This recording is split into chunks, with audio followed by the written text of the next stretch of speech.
Hey, I'm Amber with SpiralinkCoupler.com and we're back with another video. Today we'll be discussing couplers for circulator pumps. Over 40 years ago, my family owned a pump repair business, and one of the most common problems was broken OEM couplers found in Bell & Gossett and Armstrong pumps. The idea was simple. We wanted a coupler that lasted longer. This led to the invention of the Spiralink single spring coupler. It has no wearing surfaces and is far easier to install. On average, the OEM coupler lasts about 3 years before it breaks. This pump is rated at 1750 RPM. Think about it. If you were to run this pump for 24 hours, that equals 2.5 million revolutions per day. If there are any wearing surfaces on the coupler, it will lead to breakage. The Spiralink was the first single spring coupler on the market. Its success prompted others to try and copy the unique design. And now there are a number of knockoffs out there. We're going to show you when it comes to coupling durability and promoting longer pump life, coupling design plays a critical role. What we're going to see is not all single spring couplings are created equally. We'll be highlighting some specific design flaws common to these knockoffs. Right out of the box, on each one of these knockoff couplers, one or more of the coils are touching.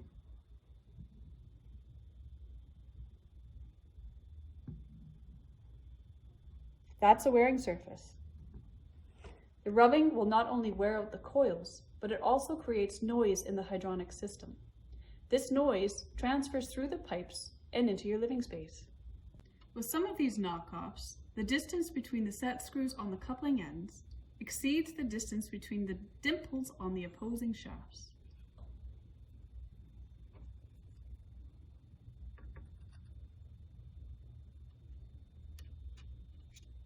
This means the coupling must be compressed to be installed. In doing so, you are further compressing coils that are already touching. Here's another couple of examples.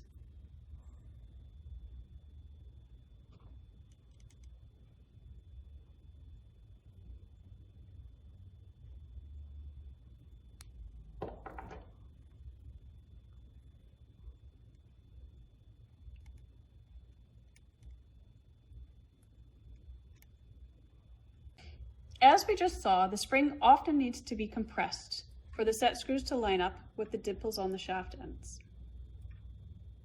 The spring becomes loaded and force is transferred to the shaft ends, creating end thrust. The pump shaft is pushed this way and the motor shaft is pushed that way. End thrust causes wear on the pump shaft here and the bronze bushing here. End thrust causes wear at the rear end bell thrust washers on the motor side here. We can open up the motor end to take a quick look. So we've just removed the motor from the pump.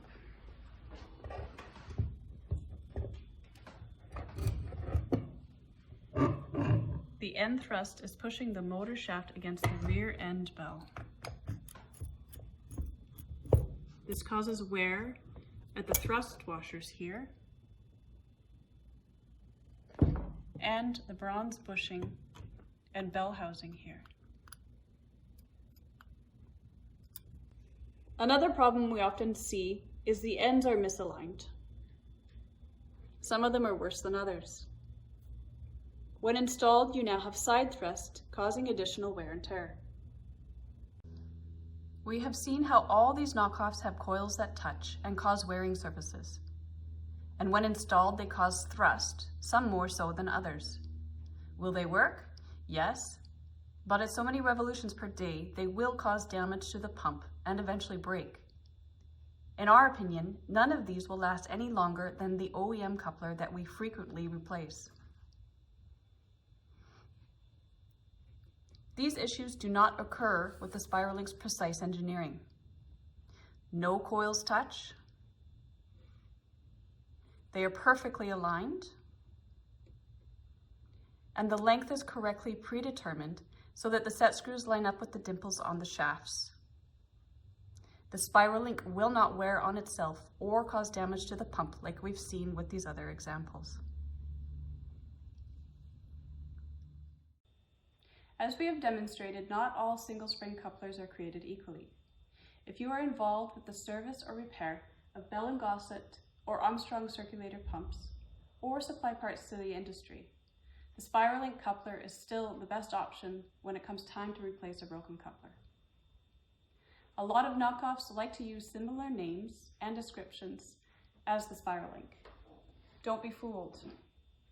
Ask for the Spiralink, which can be identified by our logo here. Please visit spiralinkcoupler.com to check out our complete line of products. Thanks for watching.